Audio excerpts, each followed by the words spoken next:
is lesson 9 of the B 2.1 booklet on classification and biodiversity. In this lesson, we're going to understand the principles of capture-recapture techniques, including simple calculations on estimated population size. In order to calculate estimated population size, you will need this equation. You do not have to learn this equation, it will always be given to you in the exam. But whenever using capture-recapture data, there are some assumptions that need to be made. They are that there is no death at all in the population, that there is no net immigration or emigration, in other words, no net movement of animals into the habitat or out of the habitat, and that the marking technique used to mark the organisms does not affect their chances of survival. For example, not using toxic chemicals that would potentially kill them, or colours that would highlight them and make them stand out so that they wouldn't be camouflaged against their predators.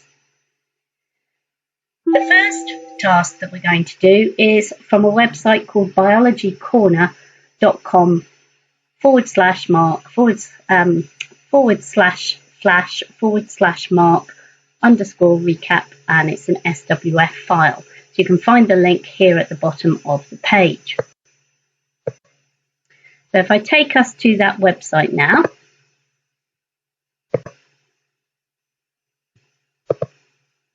we have on our page a virtual capture-recapture task to complete.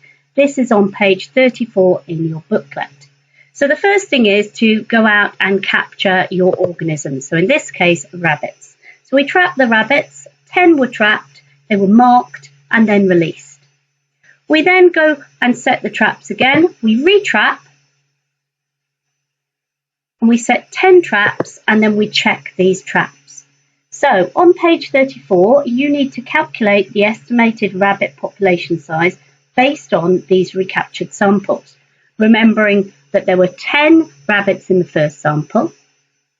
So in our second sample in trap 1, we have 4 rabbits totally.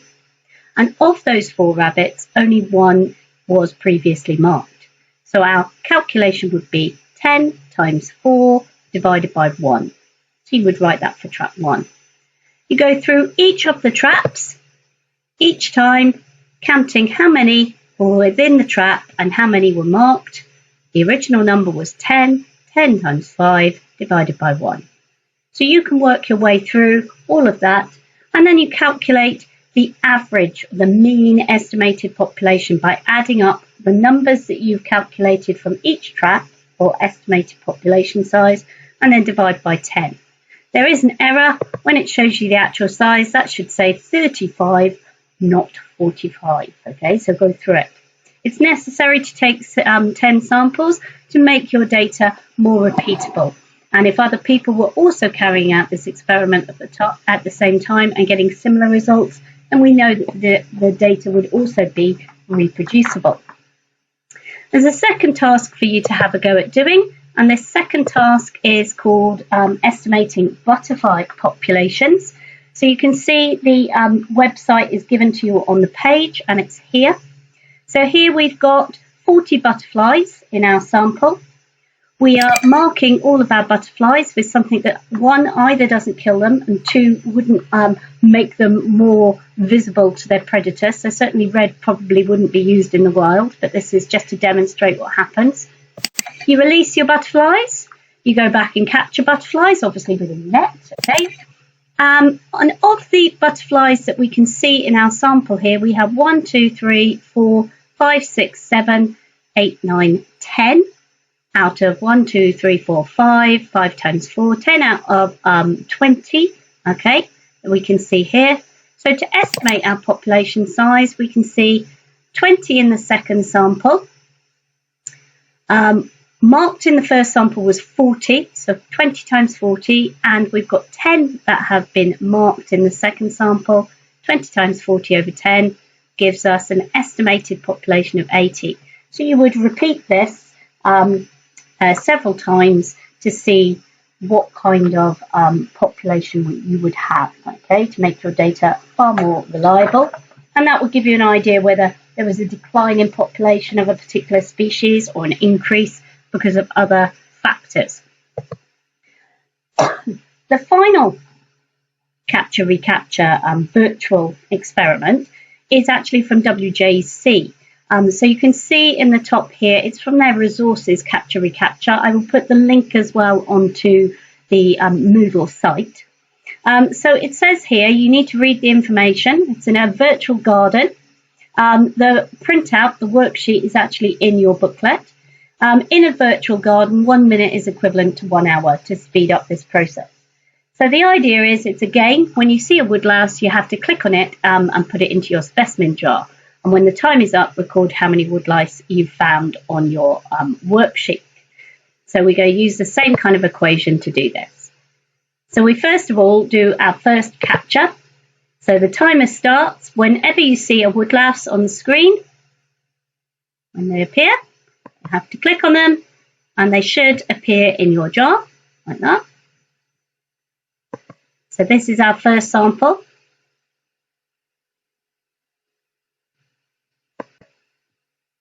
If you're not quick enough, they don't go in your jar.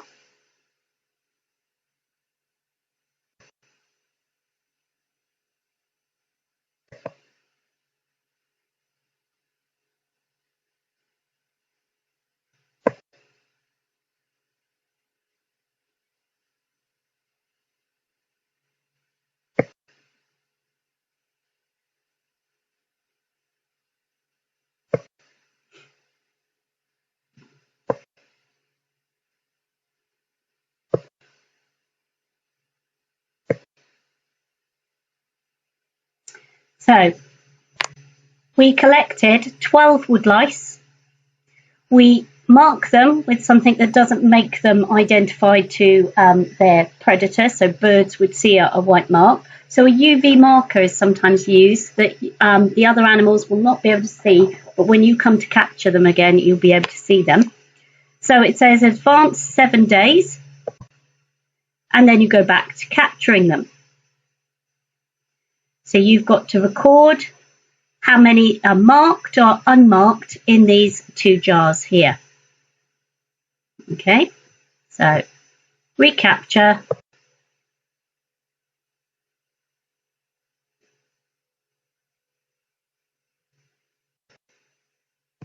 And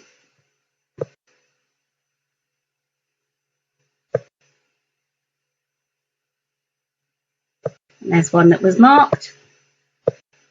And they are quite quick on the second time. Ooh.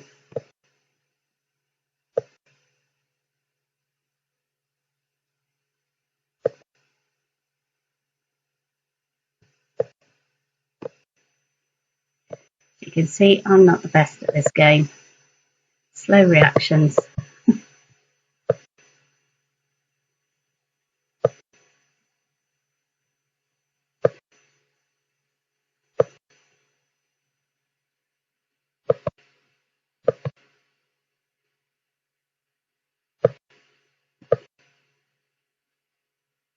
There we are, time's up.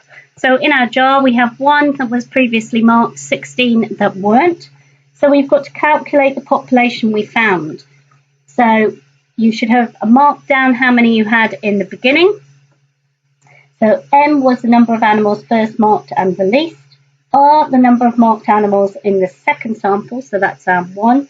And the number of animals captured in the second sample, 16 plus 1, is 17 totally. So you fill it in, and then you complete the evaluation on the sheets, underlining the statements as well, which would improve this particular experiment.